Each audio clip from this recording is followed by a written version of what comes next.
ஆன்மீக நண்பர்கள் அனைவருக்கும் அன்பு கலந்த வணக்கங்கள். இன்றைக்கு நாங்கள் ஆன்மீகம் சம்பந்தமான பதிவில் கதிர்காமம் சென்றாலும் பலருக்கு தெரியாத வள்ளியம்மன் மலையின் தெய்வீக ரகசியத்தை பற்றி பார்க்கலாமா வாங்க.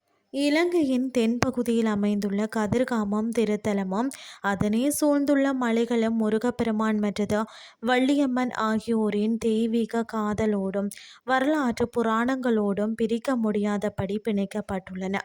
அவற்றுள் வள்ளியம்மன் மலை மற்றது அங்குள்ள குகை பற்றிய சுவாரஸ்யமான மற்றது ஆன்மீக பின்னணி கொண்ட புராண வரலாறை பற்றி பார்க்கலாம்.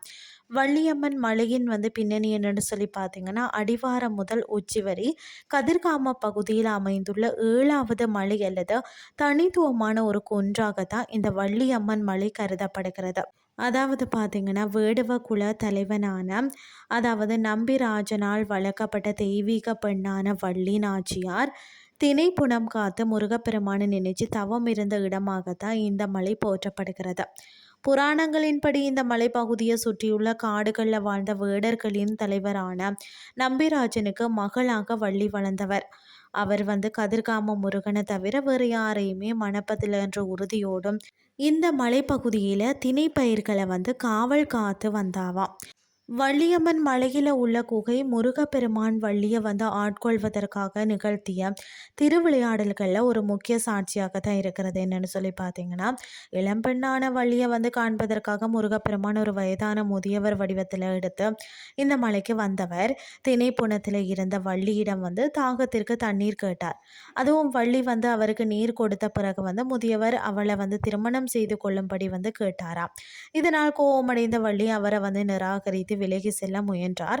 அப்போதுதான் முருகனின் வேண்டுகோளுக்கு இணங்க அவரது அண்ணனான விநாயக பெருமான் ஒரு மிரட்டக்கூடிய காட்டு யானை வடிவம் எடுத்து வள்ளியை நோக்கி ஓடி வந்தார். அந்த யானையை கண்டு அஞ்சி அந்த வள்ளி பார்த்தீங்கன்னா தம்மை காப்பாற்றும்படி அந்த முதியவரை நோக்கி ஓடினார். அவர்கள் இருவரும் தஞ்சம் புகுந்த இடம்தான் மலையுச்சியில் உள்ள அந்த குகை என்று நம்பப்படுகிறது. ஜானையிடமிருந்து காப்பாற்றினால் முதியவரை திருமணம் செய்வதாக வள்ளி வாக்கு கொடுத்தார். ஆபத்து நீங்கியதும் முதியவர் வடிவில் இருந்த முருகன் தன் உண்மையான ஆறுமுக வடிவை காட்டி வள்ளிக்கு பார்த்தீங்கன்னா விஸ்வரூப தரிசனம் கொடுத்தார். வள்ளி தன் தவத்தின் பயனை உணர்ந்து முருகனை தொழுதாள். இலங்கையின் வடக்கு மற்றும் கிழக்கு பகுதிகளில் இருந்த பாத யாத்திரையாக வரக்கூடிய முருக பக்தர்கள் கதிர்காமத்தை அடைந்ததும் இந்த வள்ளியம்மன் மலைக்கும் ஏறி சென்றும் வழிபடுவதை வழக்கமாக வச்சிருக்கிறாங்க. இன்றும் பார்த்தீங்கன்னா கதிர்காம திருவிழாக்களின் போது கூட வள்ளியம்மன் கோயிலுக்கும் வேடுவ சமூகத்தினருக்கும் இடையே உள்ள பாரம்பரிய உரிமைகளும் சடங்குகளும் இந்த வரலாற்றை மெய்ப்பிக்கும் விதமாகவே நம்பப்படுகிறது. மலையுச்சியில் அமைந்துள்ள குகை மற்றது சிறிய கோவில் பகுதி தியானம் செய்வதற்கும் முருகன் வள்ளி வழிபாட்டிற்கு மிகவும் உகந்த அமைதியான ஒரு ஆன்மீக சூழலை கொண்டுள்ளதுன்னே சொல்லலாம். சுருக்கமாக கூறினால் கதிர்காம வள்ளியம்மன் மலையும் அதன் குகை வரும் வரலாற்று இடங்கள் மட்டுமல்ல, அவை பக்தி, தூய காதல் மற்றது இறைவனுக்காக காத்திருத்தல் ஆகியவற்றின் உன்னத அடையாளங்களாகவும் காணப்படுகிறது. இன்றைய ஆன்மீகம் சார்ந்த பதிவு உங்களுக்கு பிரயோசனமாக அமைஞ்சிருக்கும்னு சொல்லி நானும் நம்புகிறேன். இதே மாதிரி மற்றொரு ஆன்மீகம் சார்ந்த பதிவோடு உங்களை சந்திக்கிறேன். நன்றி.